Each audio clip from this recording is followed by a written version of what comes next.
Ayan, good morning. Good morning po sa lahat. It's a Monday again. Lunes na naman, tapos na ang ating weekend.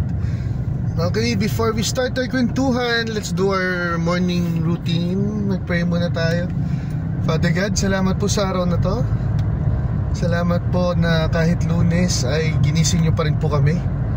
Salamat po sa gift of trabaho, gift of life, Lord God. Salamat po. Gabayan mo po kaming lahat, Lord God. Kami mga nasa biyahe papunta sa aming mga kanya-kanyang opisina. Sa mga nasa opisina na bigyan nyo, Lord God, ng wisdom at patience, Lord God, and productivity para maging kaaya-aya sila sa iyong paningin, Lord God.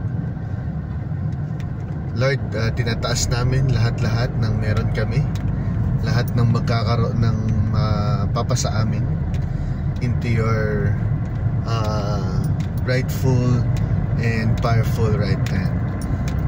Envelop us in your wings. All of this in Jesus' name, amen and amen. Okay, good morning. So this is day 6 of the kwentuhan. Kahapon guys, wala tayong kwentuhan kasi daddy duties tayo. Asawa at daddy duties. Speaking of daddy duties at asawa duties, kamusta naman ang mga natin ngayon dyan? Mga daddy at mga asawa, mga papa, mga tatay, kamusta naman? Tayong mga itinakdang dapat na nagpo-provide, kumakayod para sa ating mga pamilya, sa ating mga mahal na anak. At huwag kalimutan na pagdating ng weekend, ang pamilya naman at pamilya naman ang unahin. Kasi umaga ay weekdays nga, umalis kang tulog sila, uwi kang baka sakaling gising pa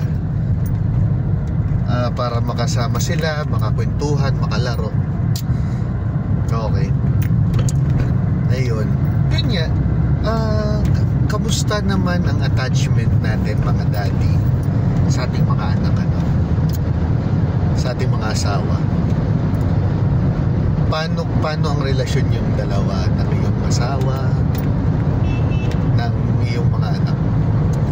Ako bilang may pamilya na kinasal ako last 2019 ng March. So after few months nabuntis si wife, 2020 saktong lockdown, pandemic, April. Kaya pinanganak yung daughter ko, si Hannah. Yan. Iba rin pagka pagka attach ka kay Lord, tapos meron kang mga events sa buhay mo, parang lalo kang ina-attach ni Lord doon sa mga bagay na dapat mong pahalagahan, dapat mong inuuna, dapat mong binibigyan ng priority. Kami ng asawa ko since ex-girlfriend ko siya, charot. Siyempre 10 years kaming naging magjowa, and then yun nga, kinasal kami. Para na rin kami magkaibigan. Hanggat sa kinasal kami, yung namin, tratuhan namin, how we handle misunderstandings, how we handle our relationship talaga.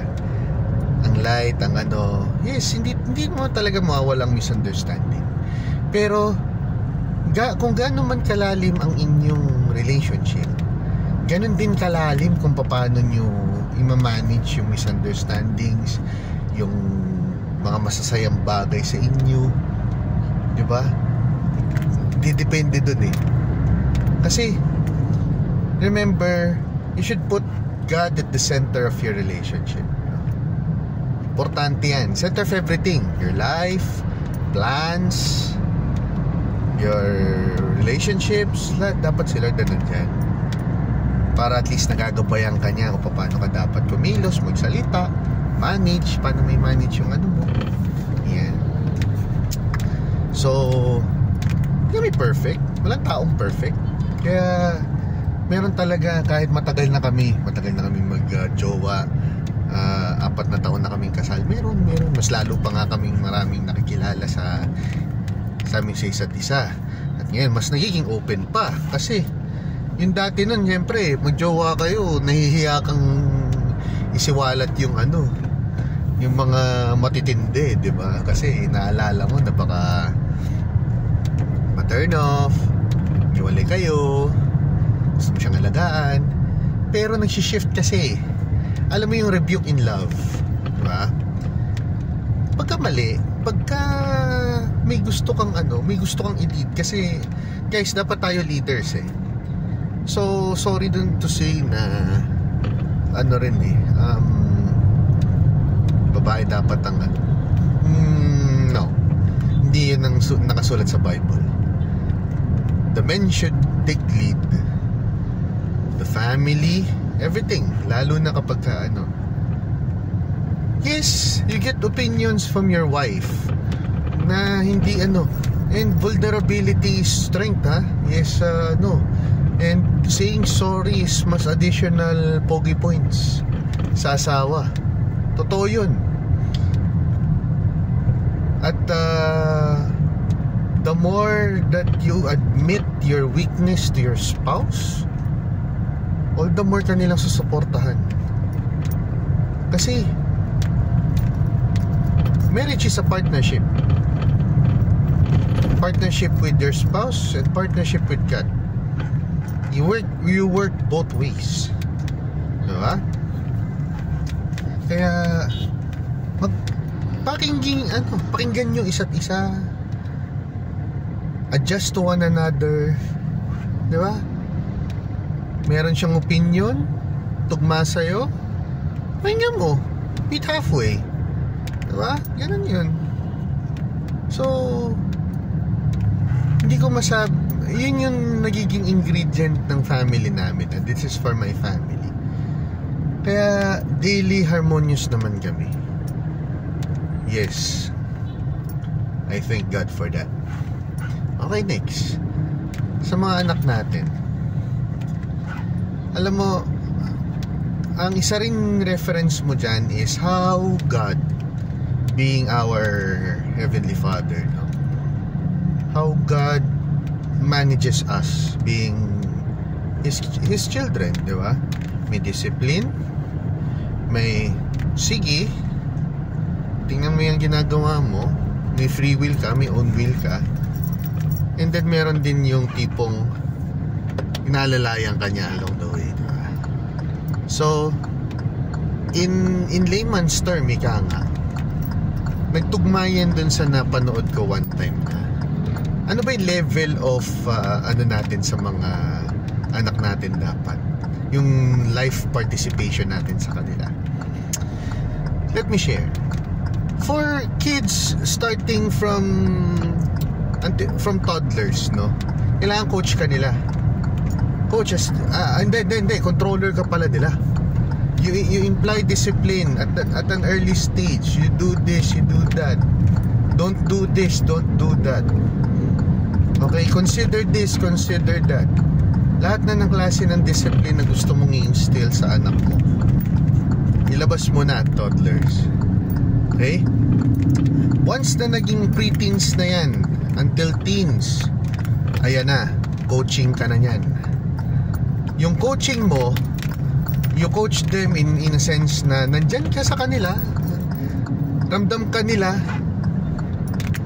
at tinitignan ka nila kapag daddy, okay ba tong ginagawa ko? Daddy, okay pa ba to? Diba? Sasabihin mo sa kanila na, oops, out of bounds. Oops, technical. Oops, wala muna.